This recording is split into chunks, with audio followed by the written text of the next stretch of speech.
मित्रांनो, शुभविवाह या मालिकेच्या आजच्या भागामध्ये यशपाल हा रागिनीच्या रूममध्ये येतो आणि रागिनीताई कुठे आहात तुम्ही, रागिनीताई कुठे आहात तुम्ही असं म्हणून तो तिला आवाज देत असतो। तेव्हा आता रागिनी तेथे नसते, त्यामुळे तो सततच आवाज देतो आणि त्यानंतर तो म्हणतो चला आपलं काम करण्याची वेळ आली आहे असं म्हणून तो तेथे बेडवरच पडतो। हीच राजासारखी स्वप्न रंगवू लागतो। तेवढ्यातच राजा काका तेथे येतात आणि रागातच विचारतात की काय चाललंय काय तुझं। तेव्हा आता तो ताडकन उठतो आणि म्हणतो काही नाही, स्लिप ऑफ लेग। तेव्हा असं पाय घसरणं या वयात तरी चांगलं नसतं आणि कोणत्याच वयात कोणत्याच बाबतीत चांगलं नसतं असं राजा काका रागातच त्याला म्हणतात। यशपाल जरा घाबरतो आणि म्हणतो तसं नाही हो, तुम्ही कॉमेडी करताय ना दाजी, तुमच्या कॉमेडीला ना एखाद्या दिवशी असा सॅल्यूट ठोकला पाहिजे। आणि माझ्या वयाचं म्हणत असाल तर त्यात सुद्धा एक कॉमेडीच आहे, कारण मी जास्त मोठा नाहीये। हे पहा ना, केस किती काळे आहेत माझे अजून। तेवढ्यातच आता राजा काका म्हणतात ये ग भूमी ये ये। मग आता लगेचच यशपालला आठवतं की सकाळी आमची चोरी भूमीने पकडली असती, कारण मी जेव्हा रागिनीच्या पाठीमागे गेलो होतो तेव्हा बरोबर भूमी तेथे आली होती आणि भूमी सगळ्याच गोष्टींमध्ये खूप अलर्ट असते। आणि हेच त्याला आठवल्यानंतर आता घाबरल्यासारखं होतं, तो जरा चाचपतोच आणि भूमीकडे पाहत राहतो। भूमी सुद्धा रागातच त्याच्याकडे पाहते। तेव्हा राजा काका विचारतात काय म्हणत काय होतात तुम्ही, म्हणजे कुठली कृपा करणार आहे रागिनी तुमच्यावर। तेव्हा अजूनच घाबरत तो म्हणतो विशेष असं काही नाही, काय आहे ना रागिनीताई जरा देणगी देणार होत्या आमच्या NGOला आणि आकाशदादांबरोबर त्या संदर्भात त्यांची मीटिंग होणार होती आणि म्हणूनच मी असा आपला एकटा बडबडत होतो। तेव्हा मग रागिनीताई इथे नाही आहेत का असं तो विचारतो। तेव्हा भूमी म्हणते की मगापासून इथेच होत्या, परंतु आता कोणत्या तरी कामासाठी त्या जरा बाहेर गेल्यात। मग आता तो म्हणतो बरोबर आहे, कारण या गोडाऊनच्या प्रकरणामुळे रागिनीताई सुद्धा खूप अस्वस्थ आहेत ना।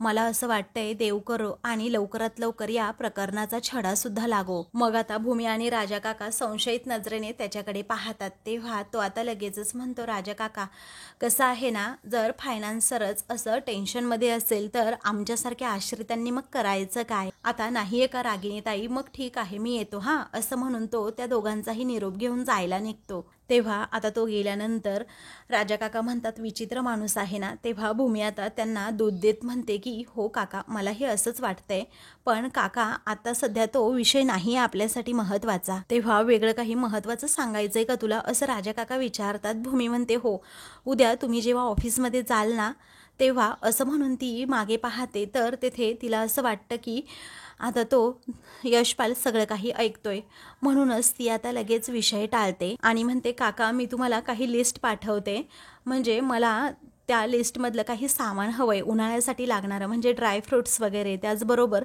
उन्हाळ्यासाठी लागणारी काही औषधं, त्या तुम्ही तेवढ्या फक्त मागवून घ्याल का। तेव्हा आता लगेचच राजा काका म्हणतात हो मागवून घेईल ना बाळा, नाहीतर मी स्वतः जातो तिकडे दुकानामध्ये आणि घेऊन येतो। भूमी म्हणते हो चालेल हां, तू डिटेलमध्ये जरा लिस्ट दे मला, म्हणजे कुठल्या वस्तू किती मागवायच्या आहेत ते सुद्धा मला समजेल। तर भूमी आता बोलता बोलता हळूच आता दरवाजाकडे जाते आणि लगेचच पौर्णिमाचा हात खेचते आणि तिला आपल्याकडे ओढते। तेव्हा आता पौर्णिमा तेथे सगळं काही ऐकते, ते पाहून आता भूमीला धक्काच बसतो। पौर्णिमा आता खूप घाबरते। तेव्हा तू काय करतीये असं रागातच आता पौर्णिमा विचारते, हात सोड अगोदर माझा। पण भूमी काही न बोलता लगेच राजा काकांसमोर तिला खेचतच घेऊन येते। राजा काका आता लगेचच विचारतात पौर्णिमा तू आमचं बोलणं सगळं चोरून ऐकत होतीस असं म्हणून ते तिच्यावर भडकतात। तर पौर्णिमा आता शर्मेनेच मान खाली घालते आणि भूमीकडे रागात पाहते। तू हे असं का करत होतीस राजा काका जा विचारतात। तेव्हा ती म्हणते काही नाही, अहो बाबा आई आहेत की नाही ते मी पाहायला आले होते, पण आता सध्या आई नाही आहेत ना। मग त्यावेळी भूमी हसते आणि म्हणते राजा काका कसं आहे ना, फॅक्टरीला आग लागल्यापासनं तेव्हा प्रत्येकाला जरा आत्यांची आठवण येते हो की नाही। तेव्हा पौर्णिमा रागातच म्हणते मी खरं बोलतीये समजलं। त्यावेळी भूमी म्हणते पौर्णिमा मी ना तुला अगदी लहानपणापासून ओळखते, तुला पुन्हा एकदा सांगते खाल्ल्या घराचे वासे मोजू नकोस आणि तुझ्या कठीण काळामध्ये या घरातील प्रत्येक व्यक्ती तुझ्या पाठीशी उभी होती हे सुद्धा तू विसरू नकोस। त्यावेळी आता पौर्णिमाला सगळे ते क्षण आठवतात। अभिजित गेल्यानंतर माझी काय मनस्थिती झाली होती, माझ्या वडिलांनी माझ्या सर्व घरच्यांनी भूमीने कशा प्रकारे मला समजवलं अभिजितच्या या मोठ्या धक्क्यातून मला कशाप्रकारे बाहेर काढलं आठवल्यानंतर पौर्णिमा ताडकन आता तिथून निघून जाते। त्यानंतर भूमी लगेचच म्हणते, काका मला ना फक्त एक पुरावा मिळू देत, फक्त एक पुरावा, मग बघा मी कसं सगळ्याच्या खोलाशी जाते। राजा काका म्हणतात, मिळेल पुरावा भूमी, तू अजिबातच काळजी करू नकोस असं म्हणून ते तिला समजावतात। त्यानंतर दुसऱ्या दिवशी भूमी सकाळी लवकर आवरते आणि लगेचच हवालदार काकांना कॉल करते। म्हणते की ऐका ना हवालदार काका, अहो गायकवाड सर बिझी असतील ना, म्हणून मुद्दामच मी तुम्हाला कॉल केला आहे। ते म्हणतात, बोला ना भूमी मॅडम। तेव्हा आता त्या नाईट वॉचमॅनने काही कबुली दिली का असं भूमी विचारते। तो या सगळ्या प्रकरणामध्ये सामील होता का, किंवा मास्टर माइंड कोण आहे हे सगळं सांगितलं का त्याने? तेव्हा हवालदार काका म्हणतो, नाही मॅडम, अहो पण आपण त्याला ना 3rd डिग्री दिलेली आहे। मी विचारते, काय म्हणतोय काय तो? हवालदार काका सांगू लागतात, त्याचं एकच म्हणणं आहे की मला याबद्दल काहीही माहीत नाही आणि माल चोरीला गेला असेल तर त्याचे अपडेटसुद्धा माझ्याकडे नाहीत, म्हणजे माझ्या विरोधातच हे सगळं कुणीतरी केलंय असं म्हणणं आहे त्याचं। त्याचवेळी भूमी म्हणते, असं कसं म्हणू शकतो तो? बरं ठीक आहे, गायकवाड सरांची परमिशन घेऊन तुम्ही मला अपडेट देत जा प्लीज। तेव्हा हवालदार काका हो असं म्हणतात। त्यानंतर भूमी फोन ठेवते आणि अथर्वला लगेचच म्हणते, ऐक ना अथर्व, आज राजा काकांना कंपनीच्या मोठ्या पोस्टवर असणाऱ्या इंटरनल सर्व कर्मचाऱ्यांची चौकशी करणार आहेत। तेव्हा तू सगळ्यांची लिस्ट काढायला सांगितली होती ना, अथर्व विचारतो। मग आता ती म्हणते की हो, झालंय का रे काम? मग आता तो म्हणतो, हो काढली आहे मी लिस्ट, घेऊन येतो हा लगेच। मग आता ती म्हणते, हो घेऊन ये ना, बघू ना त्यामध्ये काही सापडतंय का। तो तेथून गेल्यानंतर भूमी मनातच विचार करू लागते, माझं मन मला जे सांगतंय ना तेच होणार आणि आता माझा रात्रीचा डाव हा वर्क होणारच, कारण रागिनी आत्या घाबरून आता सर्व माल मुंबईला रवाना करणारच। तर आता भूमी तोच विचार करत असताना मनू तिच्याकडे पाहतच राहते आणि तिला विचारते, काय ग भूमिताई, काय चाललंय काय? अगं एवढा कसला विचार करतेस तू? तेव्हा आता भूमी म्हणते, काही नाही ग मनू, तुला माहिती आहे का माझं कसं झालंय? बाबा म्हणायचे बघ ते, घरचं झालंय थोडं व्याहाने धाडलं घोडं, अगदी मला घराकडे लक्षच देता येत नाही ग। मनू म्हणते, त्यासाठी मी आहे ना, तू फक्त व्याहांच्या घोड्याकडे लक्ष दे। तेवढ्यातच आकाश तेथे येतो, दोघींचं बोलणं ऐकतो। त्यानंतर त्या दोघीही हसू लागतात। मग आकाश खूपच प्रेमाने भूमीकडे पाहतो। तर मनू आता विचारते, मला सांग ना काय करायचे, काम काय करायचे आता? तेव्हा वाण सामान सर्व काही संपलंय, मी तुला लिस्ट पाठवते, तेवढं मागवून घेशील का तू असं भूमी विचारते। मनू म्हणते, हो मी लगेच मागवून घेते। आता मनू लगेचच तेथून जाते। तेवढ्यातच आकाश तेथे येतो आणि तिच्याकडे पाहतच राहतो। तेव्हा भूमी आता विचारते, काय रे काय झालं? मग आता तो म्हणतो, बस ना जरा। तेव्हा ती विचारते, अरे काय चाललंय काय आकाश तुझं? तेव्हा तो लगेचच म्हणतो, शांत हो जरा, आराम कर। अगं केवढी इन्व्हॉल्व झालीये तू या सगळ्यामध्ये, अगदी ओव्हर ऑक्युपाईड झाली आहे। मग आता ती म्हणते, नाही आकाश मला असंच राहू दे, मी जर अशी शांत राहिले, आराम केला ना, तर क्षितिजाचे विचार सारखे सारखे माझ्या डोक्यात येतील आणि मग मला उगीच त्रास होईल, त्यापेक्षा ना या कामामध्ये व्यस्त असलेलं बरं। त्यानंतर भूमीला क्षणातच आता क्षितिजाची आठवण होते। तेव्हा आता मी कशाप्रकारे क्षितिजाला दूध पाजायचे, त्याचबरोबर ती रडल्यानंतर तिला शांत करायचे, हे सगळं भूमीच्या डोळ्यासमोरून जातं। तिच्या डोळ्यात आता क्षितिजाच्या आठवणीमुळे टचकन पाणी येतं। त्यामुळे आता आकाशला ते पाहवत नाही। मग आता तो म्हणतो, सॉरी हां, अगं मी तुला जे काही सांगितलं होतं त्या सगळ्या अटी टर्म कंडिशन तू व्यवस्थित पाळतीये, परंतु मला तर साधं व्हिडिओ कॉलवर सुद्धा क्षितिजाला पाहता येत नाही आणि तुलाही दाखवता येत नाही। तेव्हा भूमी आता इमोशनल होत म्हणते, जाऊ दे ना आकाश, उगीच नको ना रे तो आता विषय। तेव्हा आता लगेचच आकाश म्हणतो, जाऊ दे काय, अगं मी तुला प्रत्यक्षात क्षितिजाला भेटू देऊ शकलो नसलो तरीही व्हर्च्युअली तू भेटू शकतेस, म्हणजे तुला तिच्याबरोबर बोलण्याचा अनुभवसुद्धा घेता येईल, म्हणजेच तू तिच्याशी बोलतीये ना असा भास होईल तुला। तेव्हा भूमी आश्चर्याने विचारते, अरे कसा पण? तेव्हा आकाश म्हणतो, एक मिनिट हा, असं म्हणून तो लगेचच मोबाईल काढतो आणि मोबाईलमधील तो व्हिडिओ दाखवतो। तेव्हा आता भूमीच्या चेहऱ्यावर थोडं का होईना स्माईल येतं, ती खूप खुश होते।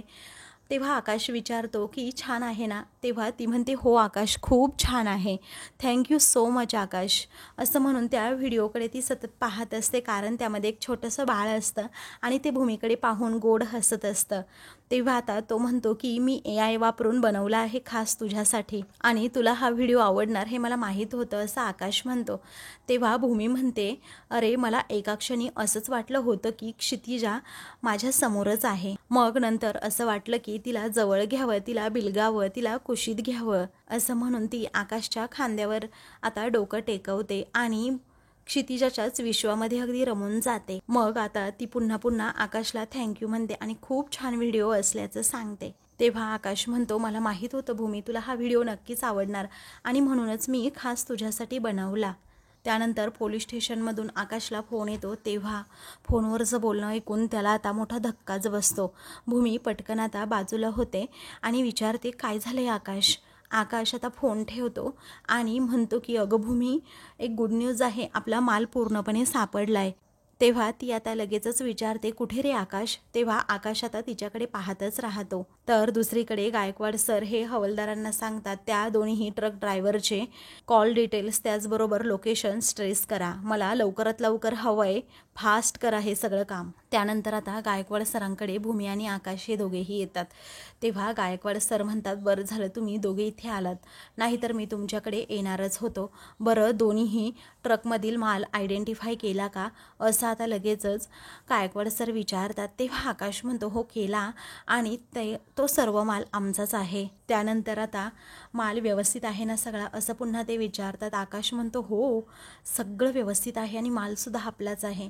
त्यानंतर आता गायकवाड सर म्हणतात, भूमी मॅडम, अहो तुम्ही सांगितल्याप्रमाणे मुंबईच्या जकात नाक्यावर आपण तिथे नाकेबंदी केली होती आणि त्यामुळेच हे ट्रक सापडले. तेव्हा आकाश कौतुकाने भूमीकडे पाहतो आणि विचारतो, भूमी अगं तुला कसं समजलं की तेथे आपला माल सापडेल म्हणून? तेव्हा भूमी हसते आणि म्हणते, काही नाही रे आकाश, मी फक्त अंधारात बाण मारला आणि तो अगदी निशाण्यावर लागला. आकाश आता खूपच कौतुकाने भूमीकडे पाहतो आणि भूमीला म्हणतो, खरंच तू कमाल आहेस असं म्हणून तो तिचं खूपच कौतुक करत असतो. त्यावेळी आता तो पुन्हा एकदा विचारतो, बरं सर मला एक सांगा, हे कुणी कसं कधी केलं हे आपल्याला समजलंय का काही? मग आता गायकवाड सर लगेचच सांगू लागतात, आम्ही त्या दोन्हीही ट्रक ड्रायव्हरला आमच्या ताब्यामध्ये घेतलंय. आता जर का दुसरा कोणी मास्टर माइंड असेल तर कळेलच आपल्याला लगेच. तेव्हा आता आकाश ओके असं म्हणतो आणि खूपच खुश होतो. त्यानंतर आता गायकवाड सर म्हणतात, बरं मी जाऊ का आता? तेव्हा आकाश आणि भूमी हो असं म्हणतात. ते तेथून गेल्यानंतर लगेचच आता भूमीला सगळं काही आठवतं. कशाप्रकारे आत्या आता किचनमध्ये होत्या तेव्हा मी खोटं बोलले की मुंबईमध्ये उद्या तो माल पोहोचला नाही तर मग लगेचच तो माल डेड होणार आणि त्याची फॅशनसुद्धा संपून जाईल, त्या मालाचा काहीही उपयोग होणार नाही, लवकरात लवकर तो माल विकावाच लागणार आहे अशी भूमीने आता चांगलीच काडी टाकून दिलेली असते. त्यामुळे रागिणीच्या मनात आता ह्या सगळ्या गोष्टी येतात आणि त्याचप्रमाणे रागिणीने आता सगळा प्लॅन केलेला असतो. जो दोन्हीही ट्रकभर माल असतो ना, तो मुंबईच्या दिशेने रवाना होत असताना तिथे कापड बाजारामध्ये ही ट्रक आता जात असताना बरोबर भूमीने गायकवाड सरांना सांगून तशी सेटिंग लावलेली असते आणि लगेचच ते दोन्हीही ट्रक अगदी शांततेत पकडलेले असतात. त्यामुळे भूमीचा हा प्लॅन सक्सेस झालेला असतो तर रागिणीचा हा प्लॅन अगदी फेल होतो. तेव्हा भूमी आता मनातच विचार करू लागते, आकाश मास्टर माइंड कोण आहे ना ते मी तुला सांगणार, पण इथे नाही, हा जो गुन्हेगार आहे ना त्याच्या तोंडून तू आता सरळच ऐक कोण आहे तो गुन्हेगार. कारण रागिनी आत्याने रात्री माझं बोलणं ऐकलं आणि त्यांना समजलं की अलिबागमध्ये अजिबातच हा माल विकू शकला जाणार नाही, म्हणूनच तो माल तुम्ही मुंबईला घेऊन जाण्याचा प्रयत्न केला आणि गायकवाड सरांच्या मदतीने आम्ही बरोबर पकडला. मग आता असं म्हणून भूमी गालातच हसते आणि म्हणते, आत्या तुम्ही एकदम छान प्रकारे आता एक्सपोज होणारच, ते पण घरी सर्वांसमोर, आणि पोलिसांचा दट्ट्या बसला तर तुमची माणसं ना तुम्हालाच एक्सपोज करणार. आता ना खेळ पूर्णपणे संपलाय आत्याबाई तुमचा असं म्हणून आता ती लगेचच गालात हसते. इकडे आता घरी सर्वजण अगदी चिंतेतच बसलेले असतात. सर्वांना टेन्शन आलेलं असतं. राजा काका, आजी, मनू, अथर्व, यशपाल आणि पौर्णिमासुद्धा. यशपाल तर डोक्यालाच हात लावून बसलेला असतो, आपला प्लॅन सक्सेस होईल की नाही. त्यानंतर आता आजी विचारतात, काय झालं काय असेल तिकडे, काय माहीत. त्यानंतर आकाश आणि भूमी लगेचच घरी येतात. तेव्हा आता भूमी आल्याबरोबरच विचारते, रागिनी आत्या कुठे आहेत? तेव्हा आता मी बघून येते, हा त्यांच्या खोलीत त्या आहेत का असं मनू म्हणते आणि लगेचच तेथून जाते. तेव्हा भूमी म्हणते की अगं पौर्णिमा, तुला माहिती आहे का तुझ्या सासूबाई कुठे आहेत ते? तेव्हा पौर्णिमा रागातच विचारते, मला माहीत आहे का त्या कुठे असतील, मला काही सांगून जातात का त्या? त्यावेळी भूमी म्हणते, तसं नाही अगं, पण ज्याच्या त्याच्या रूमच्या बाहेर तू कान लावून सगळं काही बोलणं ऐकत असतेस ना, म्हटलं की तुला काहीतरी माहीत असेल आत्यांबद्दल. तेव्हा आता पौर्णिमा रागातच म्हणते, गप्प बस ग, मी तुझं आणि बाबांचं बोलणं काल ऐकलेलंच नाहीये. तेव्हा राजा काका आता लगेचच विषय टाळतात आणि म्हणतात, काय रे, आपला माल सापडल्याचं समजलं, बरं झालं, आपलं मोठं टेन्शन गेलं. असं म्हणून ते भूमी आणि पौर्णिमाची भांडणं आता थांबवतातच. यशपाल आता खूपच नाराज होतो आणि डोक्यालाच हात लावतो. तर राजा काका पुन्हा म्हणतात की इन्शुरन्स कंपनीकडून आपल्याला भरपाई मिळाली असती, परंतु काही टक्के त्यामध्ये कपात झाली असते, त्यामुळे बरं झालं की आपला माल सापडला आणि अगदी सुरक्षित आहे. तेव्हा आजी लगेचच विचारतात, काही समजलं का, कोणी केली होती ती चोरी? तेव्हा भूमी म्हणते, हो समजलं ना, कारण चोर तर आपल्या घरचाच आहे. हे सगळं ऐकून आता यशपाल खूपच घाबरतो आणि ताडकन उभा राहत भूमीकडे पाहतो. तेव्हा आकाश आता भूमीकडे धक्क्यानेच पाहतो आणि विचारतो, भूमी, हे काय बोलतीये तू? अगं आत्ताच तर तू सांगितलं ना की मी अंदाज लावला होता आणि म्हणून ही चोरी पकडली गेली, मग तू आत्यांवर असा सरळ सरळ आरोप कसा करू शकते? अगं एवढं उथळ आणि बेजबाबदारपणे स्टेटमेंट देऊ नको भूमी तू, असं आकाश तिला समजावत असतो. तेव्हा भूमी म्हणते, मी उथळ आणि बेजबाबदारपणाने नाही देत रे आकाश स्टेटमेंट, आत्यांनीच चोरी केली आहे हे मी तुला सांगते.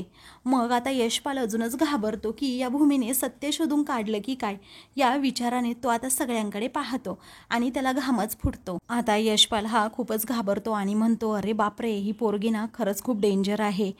म्हणजे माल चोरला तर चोरला, या भूमीने तो तर शोधून सुद्धा दाखवला, काही खरं नाही.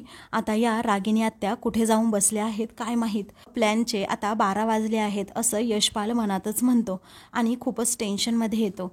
तर आकाश भूमीला समजावतो, हे बघ, तुझ्या मनात आत्याबद्दलची आडी आहे ते मला माहीत आहे, पण तिच्यावर हा आरोप तू कोणत्या आधारावर करतेस, तुझ्याकडे काही पुरावा आहे का?